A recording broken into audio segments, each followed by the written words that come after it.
First things first, are the 49ers still Jimmy G's team with Jed York talking Super Bowls? Hey, Dame's got takes. Is he right that a healthy KD is the best player in the NBA? Preach. And what does CP3's off night mean for his MVP chances? Good Thursday morning, everyone, and welcome to First Things First. Jenna Wolfe, Nick Wright, Brandon Marshall, Kevin Wilds. Nick, your guy, top of the ladder, CP3. What happened last night?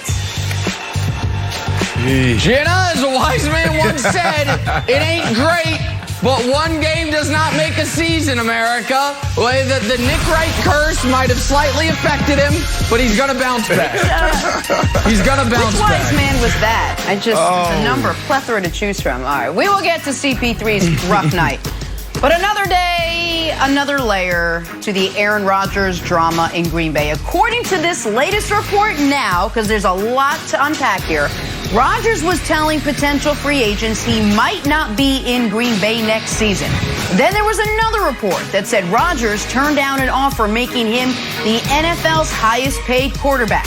On top of that, we're hearing that Aaron Rodgers, while group texting some teammates, referred to his current GM, Brian Gutekunst, as late Bulls GM, Jerry Krause. And we all know how that ended with Michael Jordan. But wait, there's more. Brett Favre with this hot take yesterday. Take a listen to this. And knowing Aaron, and I think I know him fairly well, if he has a grudge, whether it be against the organization or a player or an arch rival or family, friends, he ain't budging. I don't see him coming back and saying, if this is not resolved, whatever the issue is, if it's not resolved, even if it's resolved, but he feels like they got one up on him, he ain't gonna play. Wow. So every day I'm like, how could it possibly get worse or deeper? Brandon, are you convinced Aaron Rodgers is as good as gone in Green Bay? Or is there still a chance to salvage some part of this situation? Well, first off, I don't want to hear from Brett Favre. Brett Favre, in December, talking about Deshaun Watson or whenever it was. You go out there and say, I'm kind of old school, and players need to play, they need to shut up. No, Brett Favre, you need to shut up. Like, your energy changed from Deshaun Watson to Brett Favre. So let's talk about that first and foremost. Now, this whole Aaron Rodgers thing, you're telling potential free agents that you may not be there. You're compromising the team. I just don't see Aaron Rodgers coming back after these things that are coming out now the last couple days. Think about Russell Wilson. Remember, I think it was you, Wiles, you were like, what does Russell Wilson want? He gave us this list of teams that he wanted to go to, the Vegas Raiders, Las Vegas Raiders, the Saints. He had a few other teams out there. But Bears. Then he's also liking tweets of guys talking about coming back, or he's liking tweets when guys sign.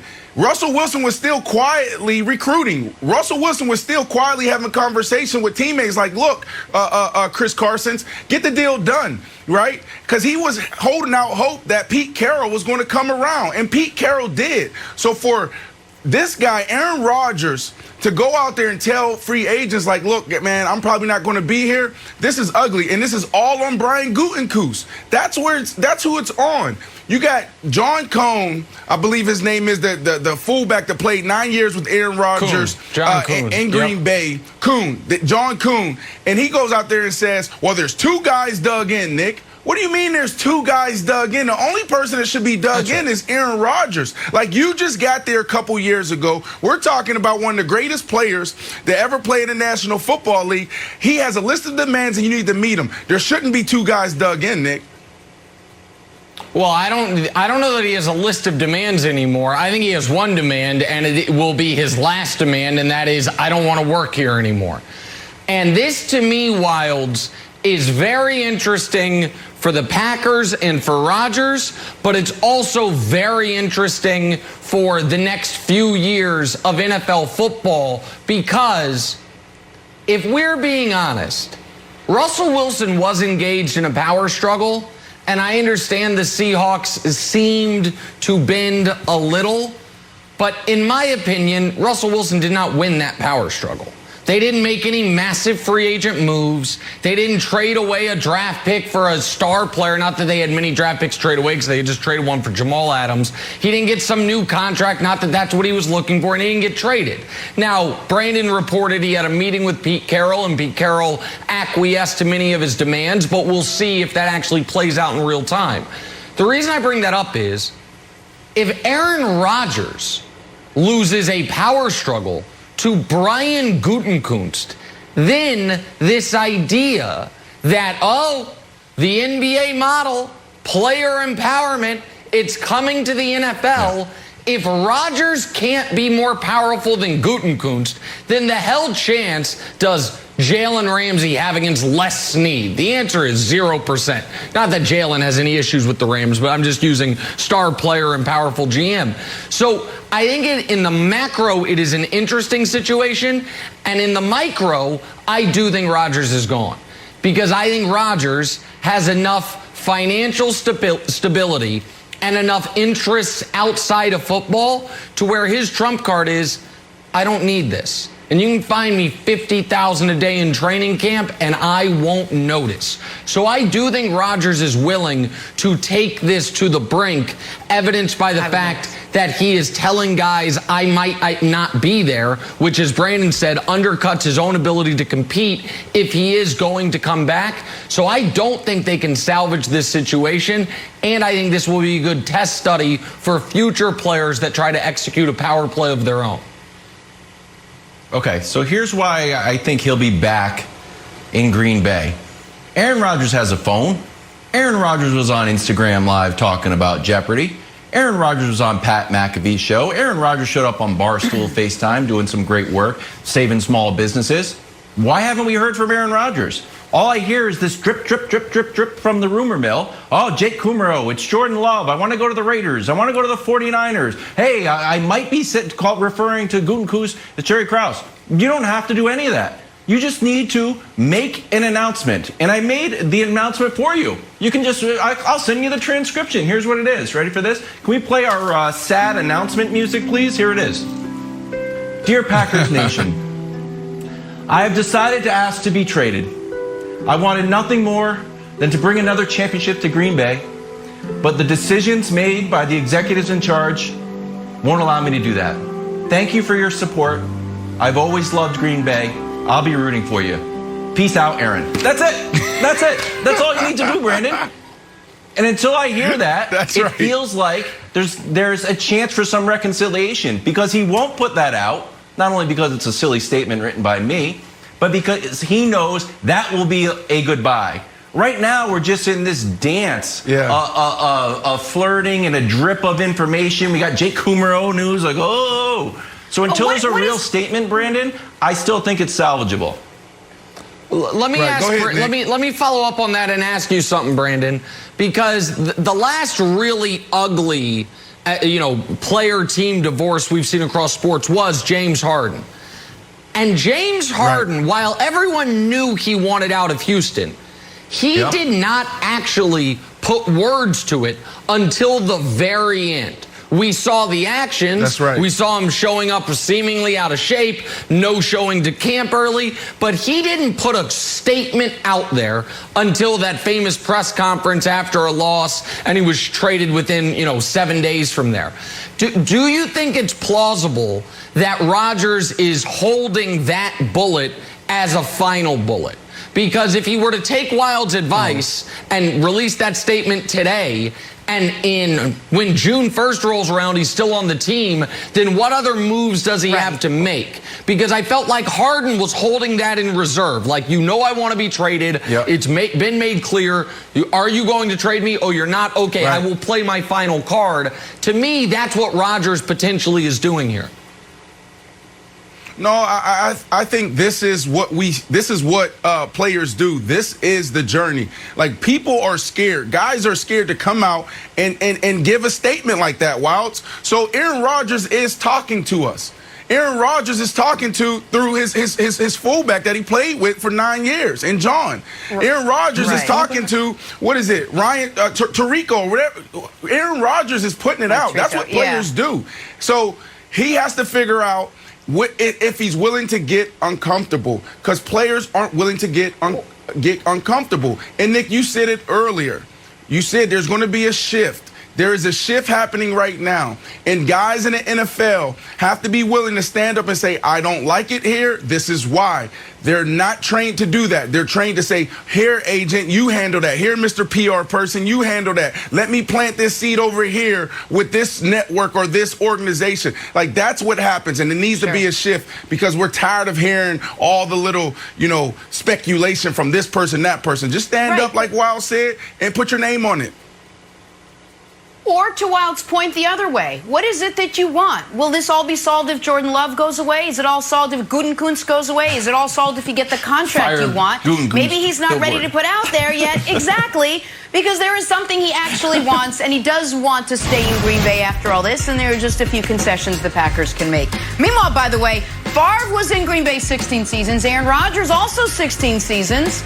Who knows if we'll see 17? We got to talk some 49ers. They got some quarterback questions there. What's on the line for Jimmy G this season? Is it really Super Bowl or bust? Tell you why we're asking next. First.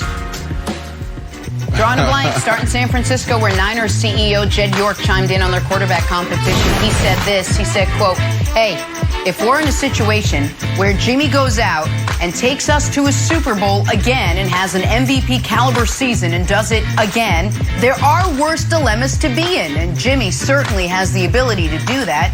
And now that we know Trey is here, you don't have to put the weight of the world on that kid's shoulders, and he can grow into that position. So with that, Brandon, I ask you, Jimmy G's leash as the 49ers starting quarterback should be blank. Yeah, I love that. Look, production dependent. If Jimmy G plays well, he stays healthy, he'll play. If not, then you're going to see Trey Lance come in. This is a good situation for the 49ers. The 49ers, Nick, played this perfectly. From the beginning, they were up front. That's right. They talked about Jimmy G being hurt. They talked about, look, we're looking for a quarterback. They talked about, look, if this guy comes in and Jimmy G is not hurt, if he's hurt and he's not playing well, then Trey Lance is going to come in and he'll be our guy. So I absolutely love this. And even Jimmy G has played it perfectly. Like, he hasn't complained. He said, you know what? That's right. I'll go out there, I'll stay healthy, and I'll go play well. So you would think that there would be more drama surrounding this team, but it's not. And the reason why is because how the 49ers have played it from the beginning. No, that's right. And a massive turnaround in a week's time for Jimmy G. A week ago today, he was potentially dead by Sunday, and now he's maybe the starting quarterback in 2 years. Talk about, oh my goodness, the difference a week makes. But my answer is Jacob Ellis v. Ohio. And you might say, Nick, what the hell are you talking about? But you actually know what I'm talking about. That's the Supreme Court case where they defined obscenity as, I know it when I see it. In other words, I'm not going to put a firm definition on it, but you know it and I know it when we see obscenity. We know, you know, I know, Kyle Shanahan will know when they need to make the move. It can't be record dependent, because the Niners have a good enough roster they could play really well and have Jimmy G not playing well. And it also can't be record dependent the other way. If they have the spate of defensive injuries they had last year, Jimmy G could be playing best football of his life, and it might not show up in the win-loss column. They will know it when they see it. If Jimmy G starts to falter, that it's time to go to Trey Lance, Wilds. You know what? Get yourself a sports analyst that can do both. Hot LeBron takes and insightful Supreme Court metaphors. Well done, Nicholas. That's why you're great for this show. Thanks, I'm the goon, but you did a fantastic. Yeah, you did a fantastic job there. That makes sense. Okay, I'm going to say Audible City. And I'm auditioning, Jenna, for another job. And that job is Tiny Devil on Jimmy G's shoulder. Because on the Angel, it's just a normal picture of Jimmy G all handsome with that 5 o'clock shadow. But on this shoulder, it's Wilds. And he's saying, hey, Jimmy G, I know they want you to run the ball, hand the ball off.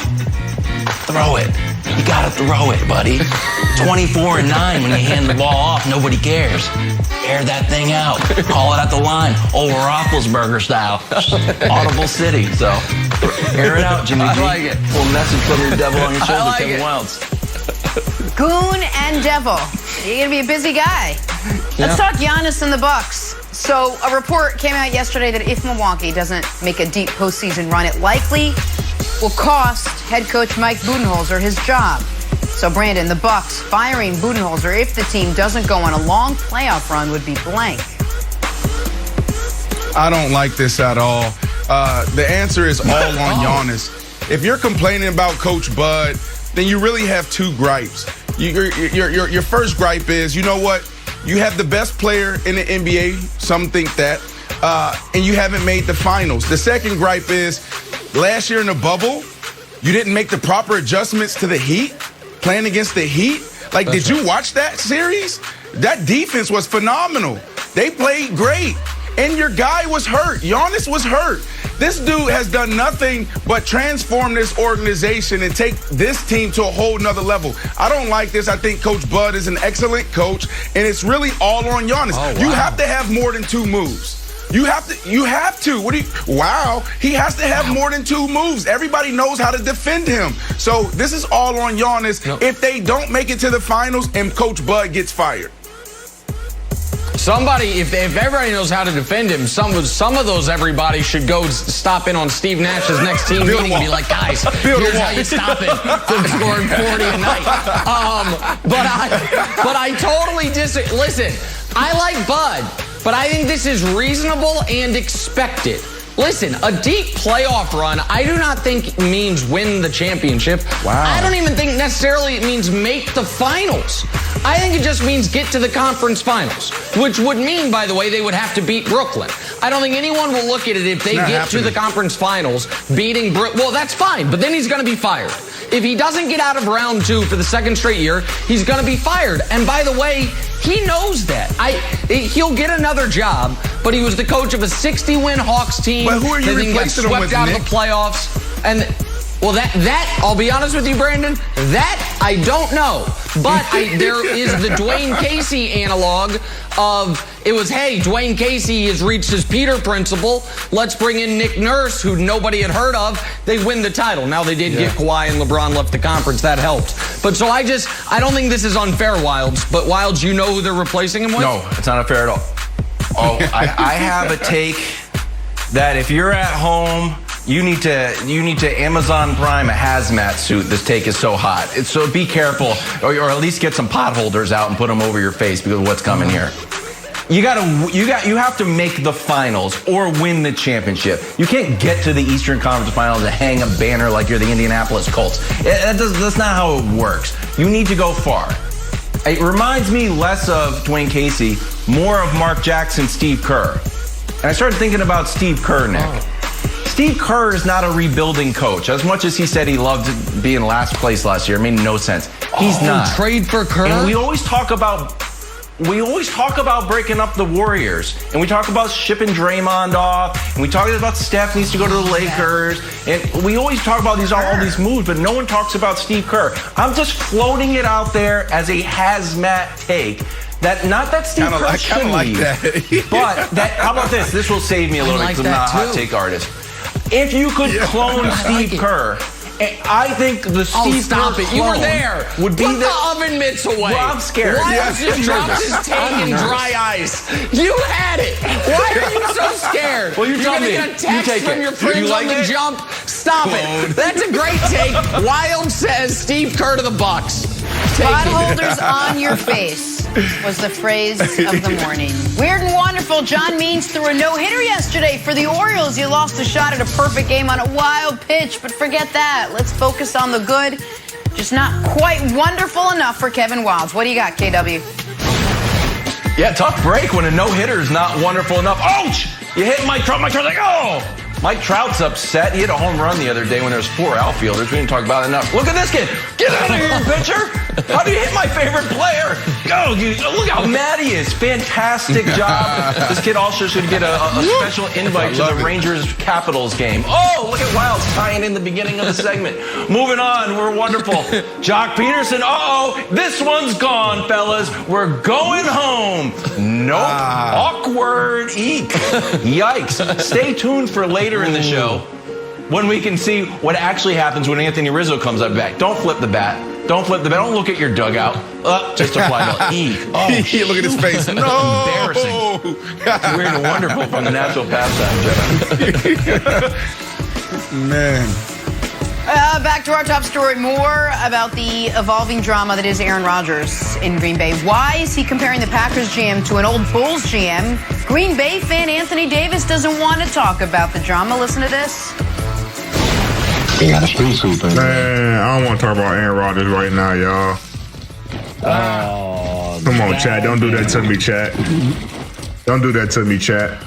I thought we were better than that, man. Chat gonna ask me about Aaron Rodgers, man. They don't know how I feel about that.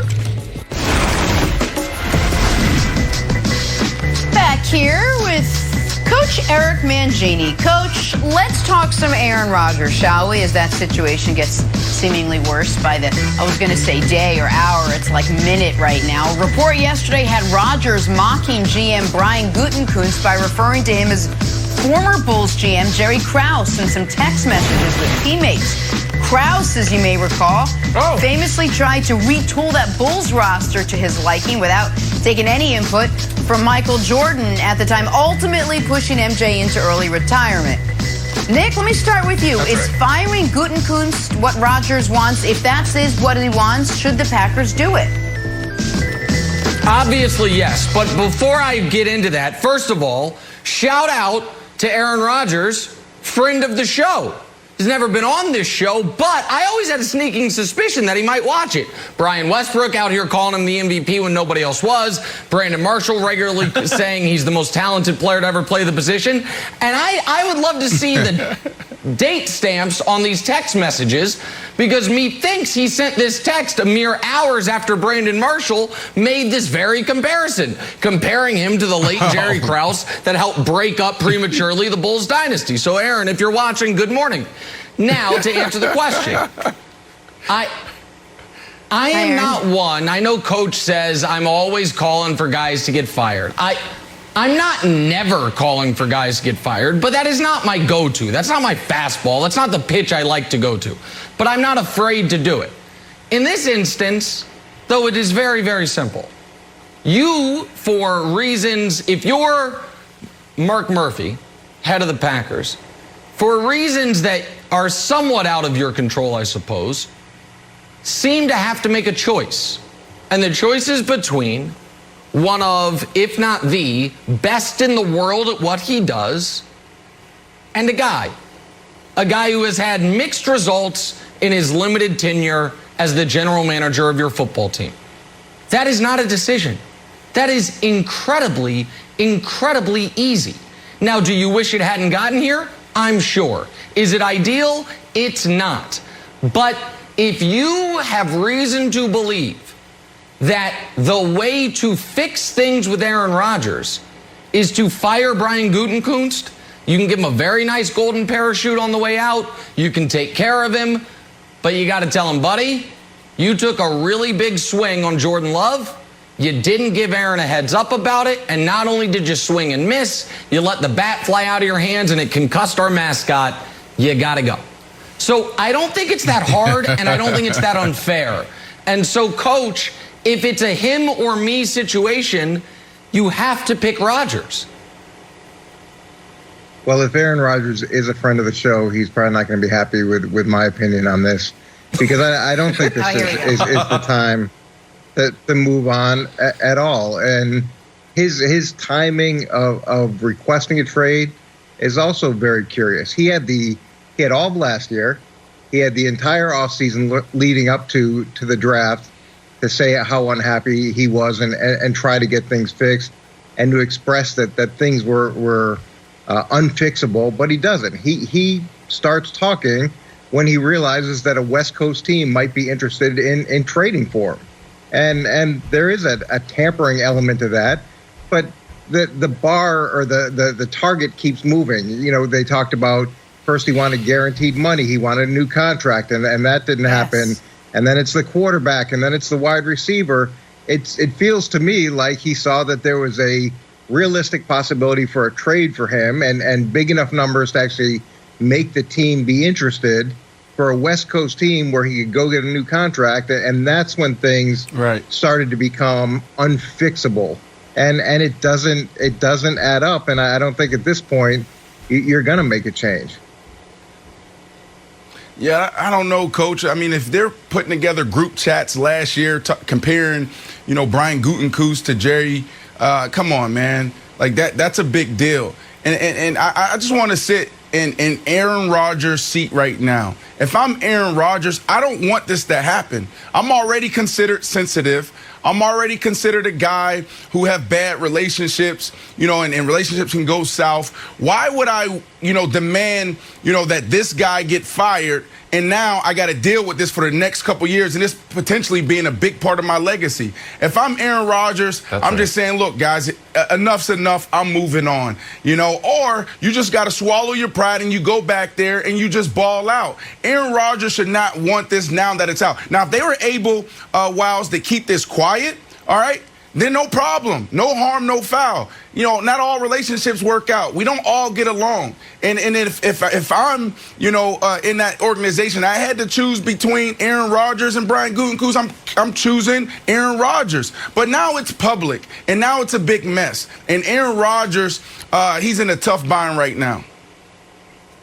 Yeah, I agree with you, Brandon. I think it plays out like Tom Brady, where you kind of begrudgingly slog through this year, and then you end up leaving for a warmer weather spot. Where that is going to be, I don't know. But, Nick, I want to push back on you a little bit about firing Gutekunst, because it feels like sort of the first domino to fall was Jordan Love, right? You drafted Jordan Love, and you can say it's defensible to try to plan for the future. That's part of the GM's job. But the really indefensible thing is you didn't call Aaron Rodgers, and he found out about it on draft day, and he started drinking tequila. So here's the weird thing. Tell me how this would play out. Okay, you're Mr. Murphy. You're like, Gutekunst, come on in, buddy. Gotta let you go. Why? The Jordan Love pick. You didn't call Aaron Rodgers. Oh, do you have Aaron Rodgers' phone number? Like, we were kind of like, did I do this totally in a vacuum? It feels like the person who would fire Brian Gutekunst is also complicit in the action that would lead to his firing. Yes, so I think that throws a whole wrench in the system. I don't know what you do. You want to fire everybody? Just Aaron Rodgers run the whole team? Nope. Go ahead. Nope. Listen, guys, there are fall guys in life. People lose jobs for unfair reasons. This is not a perfect, a perfect world where everything's fair and everyone gets what they deserve. Sometimes it's like, damn, I made a move that upset our most important employee. I did it with the consent of my boss, but I don't think he's going to fire himself. So, honey, might be time to start looking at other markets to live in. Like, Coach, I would imagine there have been times in your professional career where you ended up taking the blame for something that was not really your fault, or something you were told you had the right to do because someone with either more power, influence, or a higher rank in the organization was like, I don't want, somebody's got to be blamed. That happens sometimes. It's not right. I'm not saying it's right. But if there is a way to salvage the relationship with Aaron Rodgers, everyone agrees, I think, that Aaron Rodgers is more valuable to the Packers than Brian Gutekunst. So I'm not arguing that this is the perfect result. I'm arguing it is a result that if it keeps Aaron Rodgers, then you write him a great letter of recommendation. And behind the scenes, you tell other teams, guys, he did a great job. This sucks. Like, isn't that how football kind of works? Yeah, well, first of all, Brandon, on the point that you made about texting, I'm sure that you clowned a lot of your coaches and GMs and text with players. That's kind of what's done. So that I don't think is anything unique. And in terms of fall guys, Nick, how many fall guys are in Green Bay? There's one fall guy who was the head coach who's now in Dallas. There is another fall guy, the previous GM that they fired to move this GM. How many fall guys are there? And it's a moving target. I'm unhappy with my contract. I'm unhappy with the draft pick. I'm unhappy with the personnel. They've said that he can have input on personnel. They said they would give him a contract extension. They drafted a quarterback. I understand that frustration element of it, but he was also that guy when Brett Favre was there, so he knows that's part of the business. Yes. It's not personal, and it's the way things work. And actually, it looks like a really smart move based off of where they are now.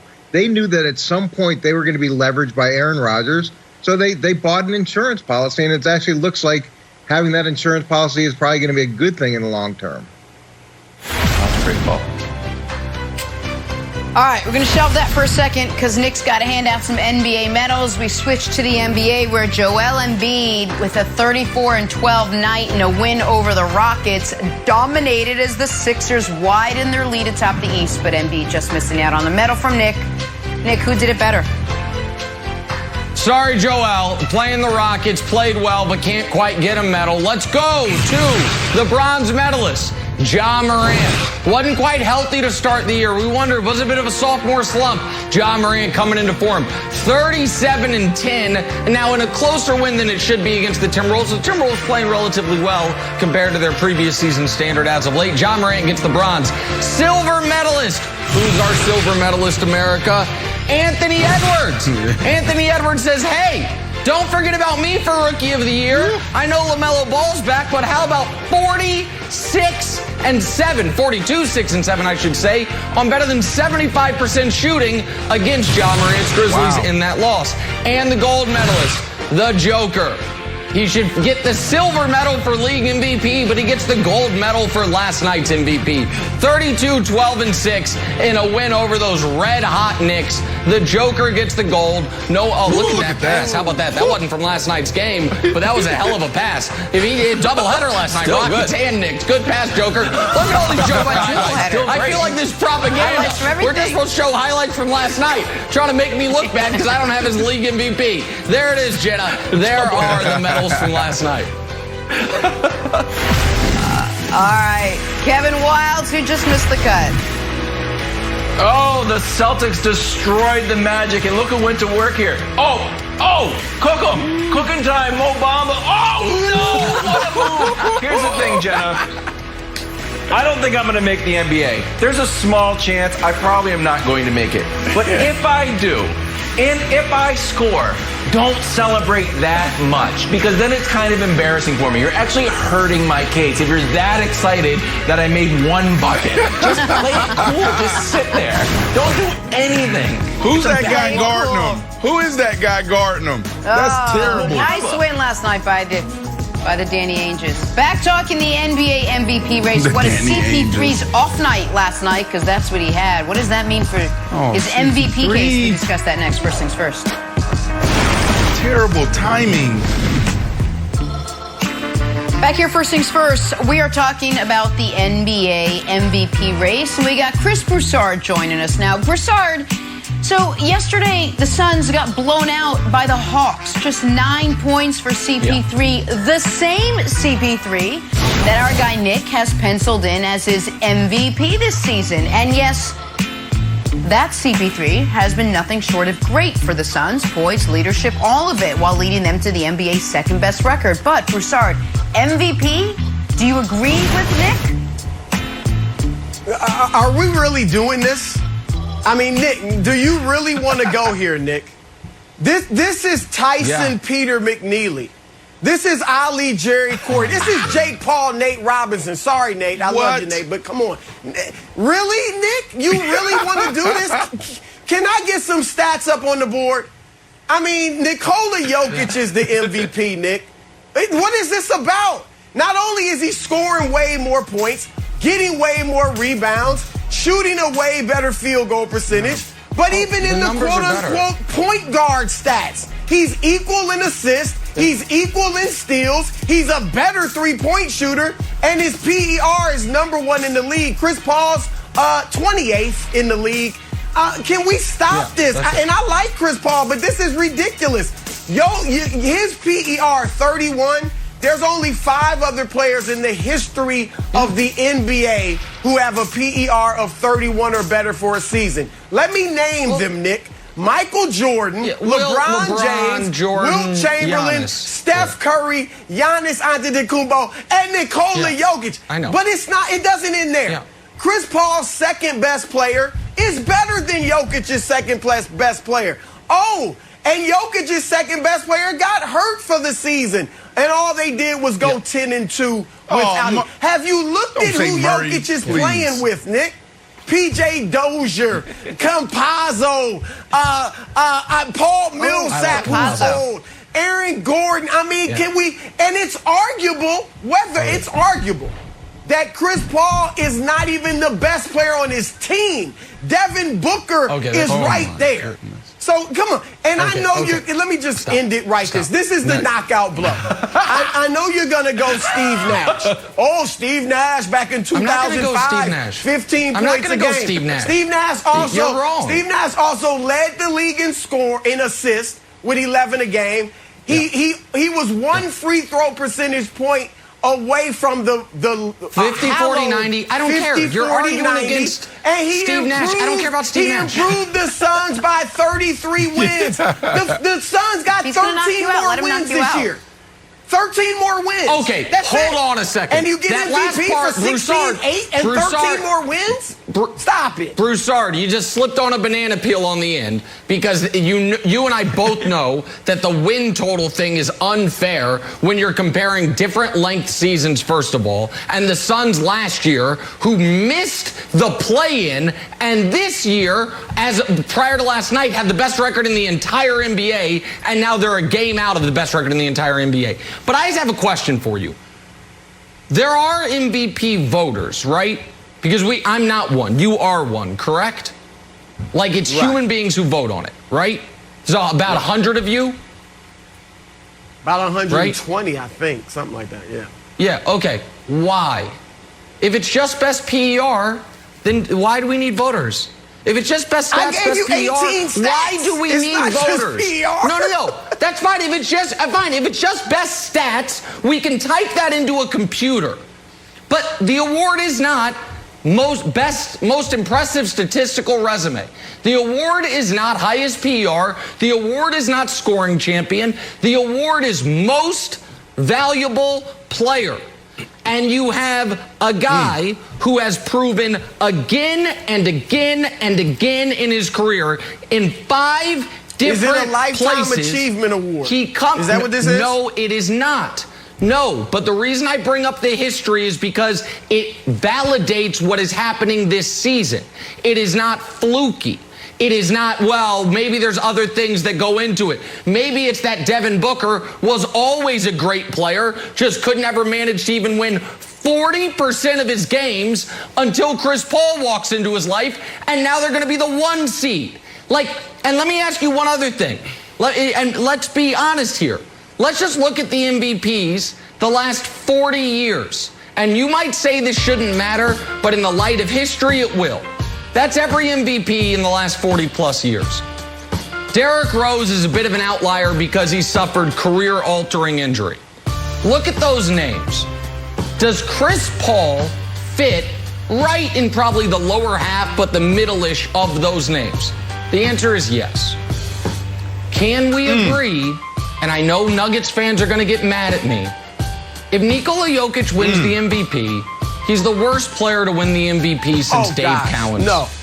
It'll be 50 years. No? Okay, so Nikola Jokic is better than who? He's a great player. He is a legitimately great player. Why are you dissing Jokic? And you talk about Chris Paul's value tell me to who the he's Suns. better than. Take Jokic off the Nuggets, and where are they? Seriously, stop acting like the Suns were a bunch of bumbling scrubs last year. They were 8-0 in the bubble. They were 26 and 39 before the bubble. Over the last 4 months of the regular season, going back to January, they played plus 500 basketball in the West. They were a young team finding their way under a new coach. I'm not taking anything away from Chris Paul. He's been great. But to say he deserves it over Jokic is lunacy. Lunacy, I tell you. Okay, Brandon, I want you to go, and while Brandon, while Chris, you go, really quick. Broussard, see if Broussard, if you can think of someone on that list that you want to say before the end of the segment. Jokic is better than. There's 24 names. Look, Brandon, even if he's the worst, so what? I can argue Chris Paul would be the worst. Oh, okay. I mean, seriously. No. Derrick Rose, I can say he's better than Derrick Rose.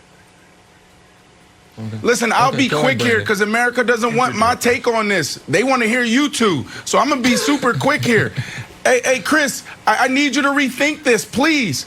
We talking about CP3. This team was nothing before CP3 got there. Soon as he signed the deal, the next day he was in the gym with his teammates. We're talking. You laid out your criteria. I think there was like 5 things on your list, and you talk about seeing something unprecedented. The last time this team was in the playoffs, Devin Booker was a team that he was 14. CP3 comes in. He's playing phenomenal. And then when you look at stats, if you want to throw up all those stats, okay. Then let's throw up the stats of all the people on that roster, all the guys on that roster, see how much better they've gotten. It's not just about CP3. That's the. I read something yesterday out there that said, the arena is cleaner because of CP3. He made everybody's game better, even the janitors. Facts. Right? So please, man, just rethink this. Is he the MVP? Does he deserve MVP over Jokic, Brandon? Yes. This is ridiculous. He does not. It's simple as look. Yesterday, you talk about bad timing. He had a horrible game. Chris Paul has had 11 games this season when he scored in single digits. He scored, and they won 8 of them. I mean, they're able to function without Chris Paul playing well. Because I can't say the same thing about the Nuggets. Oh my goodness. They're 8-3 when he scored. Hold on, they're 8-3 when Chris Paul scores in single digits. And don't tell me it's because he's giving out 20 assists. It's not about the points. He's not. He's averaging 8 assists a game. They scored 2 points. He scored 2 points in a win over Portland. 2 points. Oh my goodness. What's it about? That's what I need you to rethink. It's about the entire team, the whole organization being better. That's fine, but he is not better than Nikola Jokic. He is not. All right, jump in here, Wilds. Period. Yeah, but have you seen how... But, Broussard, have you seen how clean the arena is? So if you want to look at numbers, let's look at the amount of popcorn things. Well, I'm bringing facts and numbers. Come on. Well, we're talking about cleanliness of the arena, dude. That counts. Okay, Broussard. You said, remember I was making the case for Giannis for MVP, and you're like, he won it 2 years ago, and he won it back-to-back, and then he's had some playoff failures, and I was like, old Broussard, in all of his infinite wisdom, looks at the totality of someone's career when he's taking into account a regular season award. I was like, Broussard, that's fair. You're like, yes, it is. I even take into account how clean the arena is. I don't know. That's what I'll take. So we know that old buddy Chris Paul has a 2nd, a 5th, a 3rd, a 4th, and a 6th place MVP finish. Broussard, how about you treat it out like a carnival where you can trade in a bunch of little stuffed animals for one of the big stuffed animals at the ring toss? You've already said that you consider historical precedent with Giannis. Just give him a vote. Give him a vote. Do you buy that, Broussard? Well, look, I do consider historical precedent, and that's where things like Lifetime Achievement Awards come in. Some people may vote for Chris because of that. Chris is great. Chris is a first ballot Hall of Famer. We all know that. But he's not Kobe Bryant. Kobe Bryant kind of got a Lifetime Achievement Award. Karl Malone's got Lifetime Achievement Awards. So, but this is not the year. No, I mean, Nikola Jokic should not be robbed. Why is everybody trying to rob Jokic? Robbed? Well, nobody's trying to rob him. But let me just ask you a question before we finish. What's the case against him? There's no case against him. It's just that someone has a better case. It's just that for the most valuable player, someone has a better case. But I will make a bit of a case against him, and you're going to help me with it. Right now, with the Lakers in their current state, do you think there is a great team in the Western Conference? Do you think there's a great team in the West? Not really. There are some really good teams. Nobody's too scared. So the team with the MVP of the league then should win the conference at least. Not the title, but you're going to, when you do your big picks here soon, you're going to at least have the Nuggets make the conference finals. You know, okay, you keep bringing up Steve Nash. Seems like you think that was and maybe he shouldn't have won those MVPs. The finals. Maybe those were bad MVPs. Maybe. Okay, listen, I'm just letting you know, because you have a vote and I don't. It is going to be on your conscience, not mine, that this great league, if he gets beat by LeBron James, the most important award that is given out in major American professional sports is going to have to be given out in a hallway somewhere because the guy who wins it is not going to be playing that night because they've already gone home. Meanwhile, Chris Paul's still going to be out there like, hey, guys, how's it going? Don't worry. Nikola Jokic going to be Chris Paul would lose to the Lakers, too. Chris Paul would lose to the Lakers, too. You know that. Chris Paul back in action tomorrow night. Suns host the Knicks. That's probably we got to head to Green Bay, where the Rodgers drama is the gift that keeps on giving. We're back after this. Too easy. That was spicy. Too easy. It was spicy. It was too. KD and the Nets back in action tonight in Dallas. They're looking to stop a 3-game skid. For Kevin Durant, he's getting healthy at just the right time with the playoffs looming. How good can he be? Damian Lillard thinks a healthy KD might just be the very best the NBA has to offer. Take a listen. I think KD healthy could very well be the best player in the NBA. Nobody can guard him. Like, if he's healthy, he's shooting threes off the dribble, he's pulling up off the dribble, he's posting up, he can get to the rim. You can't block his shot. He can, like, the way he handles the ball, the way he moves at that size. Who are you going to put on him? Like, I mean, when healthy, I think, like, at this moment, he could very well be the best player in the league. Oh, but it is a caveat, when healthy, if healthy. Broussard, is Dame right about Kevin Durant? Well, technically, yes, he's right, because he really didn't say anything definitive. He said it's arguable. When Kevin Durant's healthy, it's arguable that he's the best player in the league, right? He could very well be. So, but I can say that about Giannis. I can say that about Joel Embiid. I can say that about James Harden. So I don't think he said anything. So, yeah, technically, okay, fine. But you guys know my stance. You earned that mythical title of best player in the world in the postseason, not in the regular season. So I'm still going to go with LeBron James when healthy. Right? Until we are proven otherwise in the playoffs, LeBron is still the best player in the world. And KD, I'm going to be honest. I think it's arguable.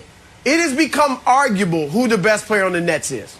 Because James Harden has played phenomenal basketball this year. And everybody wants to rail against Harden for his playoff failures. First of all, he did almost beat that Golden State team with Kevin Durant and Steph Curry. And if Chris Paul doesn't get hurt, maybe he does. Secondly, Kevin Durant has not proven he can lead his own team to the championship any more than James Harden is. He went to Golden State. I think if you put Harden in that situation, they probably win it as well in Golden State. And here's the clincher.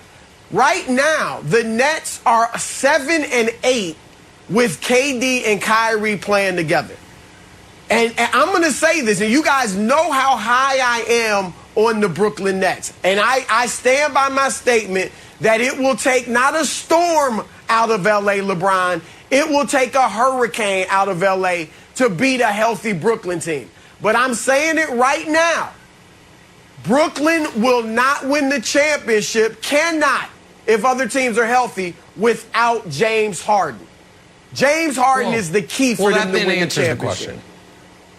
Okay, so then that answers the question. But just very quickly, I did find interesting, not to rehash old stuff, that you mentioned 5 people. Durant, LeBron, Giannis, Harden, and Embiid. They also happen to be the 5 people that our wonderful producers put in the corner of that screen as guys who have an argument for the best player in the league. You didn't think to mention, our producers didn't think to put in there their prohibitive favorite for the league MVP, Nikola Jokic. So who's disrespecting Jokic now, me or you? Not even including the big Serbian fella. But it's neither here nor there. You just answered the question.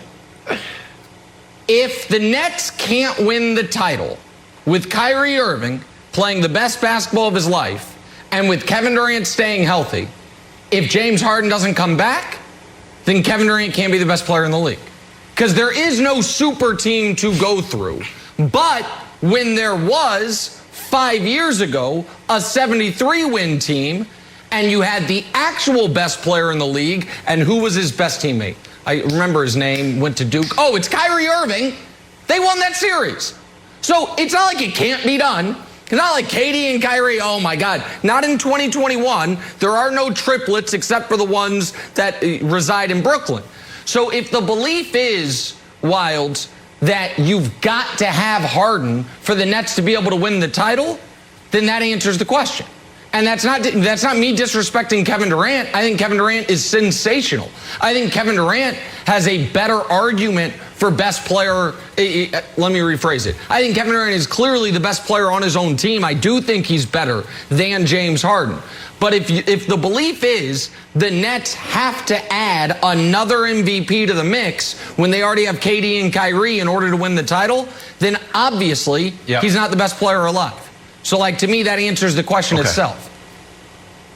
So I'm going to go off the board here, and Broussard mentioned it, but if we look at the corner graphic, there's one guy who's healthy pretty much all the time, had a little knee injury, and one guy who is probably can get better and better. There's also one guy who is the back-to-back reigning MVP that no one wants to talk about. Obviously, Brandon, it's Giannis, and I think that Broussard and Nick are right. That postseason success defines who gets to wear the crown, even though Giannis occasionally crowns himself with an invisible crown in the regular season. That's neither here nor there. That's why I think it's incumbent that Giannis needs to win the trophy. He's got to win, bring home old Larry O.B. He has to, because you can't win back-to-back MVPs. You can't lead your team to great regular season success. You can't crown yourself with an invisible crown and then have your name left out of the conversation on who's the best. When you got two aging guys who are better yesterday than they are tomorrow, one of which has a high ankle sprain, the other one who is just constantly battling Achilles and we're always worried about. So I think this is a challenge to Giannis and shows how much pressure there is on him to win the championship this year. I'll be quick here because Dame already said it. Look, Giannis is not going to win it because he has to go through KD. We're talking about a guy who could potentially be the best player on the planet when healthy. So it's not happening, okay? But this discussion about, KD potentially being the greatest player when healthy, it's a real one. It's close. Just a couple years ago, that's what drove KD. That was his thing. I want to be known and considered as the best player on the planet. I am the best player on the planet. He said it. And this dude, he's unguardable. He's probably, if you go through the history of the NBA, he is probably the number one most unguardable player out there. KD is that. We're talking about damn near 7 feet, the way he handled the ball. I mean, it's everything Dame already said. You can just re-roll that if you want to. So Nick, yeah, he's right there with LeBron, but LeBron does have this slight edge because LeBron brings a little bit more to the table. It's similar to that CP3 discussion we just had with Chris earlier in the show. He makes everybody better. He plays defense, his leadership, everything that he brings to the table outside of just scoring the basketballs, why LeBron James has the edge. Well, and I think, listen, I obviously agree with all that, and I also think it's not disrespect to Kevin Durant. I do think Kevin Durant's the second best player in the league. I think Kevin Durant, when the chips are down, is better than Giannis, is better than Embiid, is better than Harden, is better than Chris Paul, is better than Steph. I have to include Jokic, is better than Jokic. I think LeBron's the only guy I would rather have in a playoff series. But Broussard, this discussion, and I know KD says he's now evolved past caring about this stuff, and I don't know Kevin Durant. He and I had a very nice exchange on Twitter a few weeks ago that I thought was nice, a little healing moment at least for me, because he and I have had our rough patches, but I don't know him personally at all, so I can't pretend to be able to get in his head. I thought it was good. I was happy with it. But if he does still care about this stuff, Broussard, then he handicapped himself once again by advocating for the Harden move. Because when he went to Brooklyn, I thought, and I don't, no, and I'm not, this is not an attack. I promise it's not an attack. It's just a pragmatic, I think, reality of the situation. When he went to Brooklyn, I thought, okay, you are leaving a situation that is perfect for winning because you have quenched that thirst. But what you haven't quenched the thirst of is winning a title on a team that you are the unquestioned centerpiece of. And as great as Kyrie is, nobody thought Kyrie was going to be Batman and KD was going to be Robin. Everyone knew what it was. But advocating to bring in a guy who has as many league MVPs as you, I think as many scoring titles as you, or at least it's close, and a guy who, like you just said, smart basketball people might say, he's actually a little better. I think now he's in Golden State all over again. Not quite, because they haven't won a ring, but where it's like, if they win and Harden's there, who's the best guy? And I think that's an odd spot for Kevin Durant to find himself in again, because it's of his own making. No, I agree with you. And I communicate with Durant here and there. And I don't think he's really that worried about it, or at least I think he's trying to move past worrying about what his legacy is and all that. Because you're right, then you don't bring in James Harden. But here's what I'll say about KD. And Brandon, you said it as far as him being this all-time great scorer and shooter, and arguably the best, because he is unstoppable as a 7-foot jump shooter and perimeter player, has the handle, all that. But what he doesn't do all of the things that a LeBron James does. They both rebound fairly well, though LeBron's a little better. LeBron was a better defender. LeBron, is obviously a better passer, has better court vision. I think it's similar with James Harden. Like, KD, he's certainly not one-dimensional, because he can handle, can facilitate to some degree, and is very good defensively. But James Harden, I'm not trying to say he's definitively better than KD, but James Harden can score as well as KD, not as efficiently, but he can score as much, and he is a world-class facilitator. He's not a guy that can run the offense when you need him to. He is a guy that is an awesome point guard and playmaker, as well as an awesome scorer. So offensively, he can do more than KD. And that's where the argument for these other guys comes in. KD is just more of a scorer, whereas Harden is more versatile. And that's let me finish with saying this. This is why Harden's the key. With Kyrie and KD on Brooklyn, they don't have a facilitator. Kyrie is technically a point guard, but he's not. He's really a scorer. He doesn't run the offense half as well as James Harden does. And while Kyrie and KD have both won championships, they both did it with a facilitator. Golden State facilitated for KD. LeBron facilitated for Kyrie. So all they had to do was score. They need Harden to be the guy to set the table for them to win a championship. But in KD's defense, and I understand Harden when healthy, Brandon was making this case early, and when he first made it, I thought it was ridiculous, and then it got stronger and stronger, the case that James Harden was actually going to be the league's MVP, and then he got hurt, which is so odd for him because he never gets hurt, actually. I'm not trying to take anything away from Harden here, but in KD's defense, on the spectrum of how close to your peak regular season performance is your postseason performance, KD is far closer to the LeBron end of the spectrum than the Giannis end of the spectrum, and Harden is far closer to the Giannis end. Like, we have seen Kevin Durant, I understand he was on stacked Golden State teams, but we have seen him go toe-to-toe with LeBron in the finals and be great. We have seen Kevin Durant's numbers. Hell, before he popped his Achilles, the series against the Clippers where he was dropping 45 and then 50. James Harden doesn't have those moments. He's got a couple of them, Brandon, but he doesn't, like KD. I don't worry at all about the playoffs being too much for KD. James Harden's history says that is a concern. I gotta go read this tweet exchange because you're turned into a KD fan.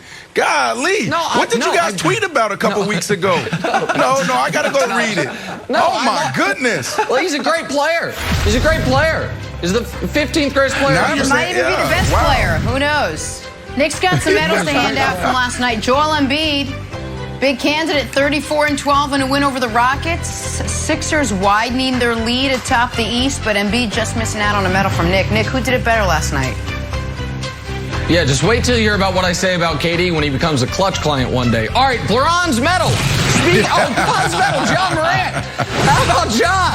Look at John Morant. This was a fun game last night. 37-10. A couple of young guards going head-to-head. Ja gets the bronze. The guy on the losing end gets the silver. You might say, how's that happen? Well, Anthony Edwards. Anthony Edwards says, don't give that Rookie of the Year award to LaMelo Ball just yet. Actually, please do give it to him. I have a huge bet on LaMelo to win that award. But Anthony Edwards, 42, 6, and 7 on better than 75% from the field. But the Timberwolves, who are trying to screw up the draft pick that they're going to have to give to Golden State, they end up losing. And then the goal. Listen, folks, the medals have no bias. The medals have no agenda. The medals are just here to give you cold, hard facts. And while Nikola Jokic should get the silver medal for league MVP of the season, he gets the gold medal for league MVP of May 5th, 2021. So there's that. 32, 12, and 6 for the Joker last night against those red-hot Knicks. There are your medals for May 5th in the NBA, Broussard. Wow, Nikola Jokic, that is how he will stand for the MVP as well. Nick, first of all, you know Chris Paul is not a clutch finder, okay? Do you know that? Yeah, I do. He's not. Yeah, okay, I'm just making sure that. Here. All right, yeah. Anthony Edwards is my Rookie of the Year. Anthony Edwards is my Rookie of the Year. Oh, no! The best ability, Brandon, oh my goodness, is availability, right? LaMelo. No, Can I pay you to vote I'm for over LaMelo? you, Chris. I'm over you. Anthony Edwards is 18.5 points a game. Oh, my God. Oh, Also missed a the clutch cut client, last night. Nick. Get in line, buddy. You're gonna get an angry email unless you support Anthony Edwards. Hey, Mo Bamba, you got a song written about you and you miss the cut. Taco Fall cooks you. Taco Fall played 5 minutes, but he had a great highlight. And Celtics, just FYI, don't celebrate this hard when the guy makes one bucket. It's kind of low-key insulting. So good try, Mo Bamba. Great job, Taco Fall. Celtics annihilate the Magic. Oh, so much drama in Green Bay. Was Aaron Rodgers' latest shot at the Packers GM a little over the line? Green Bay fan Anthony Davis does not want to talk about any of it at all. Listen to this. Man, I don't want to talk about Aaron Rodgers right now, y'all. Come on, chat. Don't do that to me, chat. Don't do that to me, chat. I thought we were better than that, man. You chat gonna ask about Aaron Rodgers, man. They don't know how I feel about that.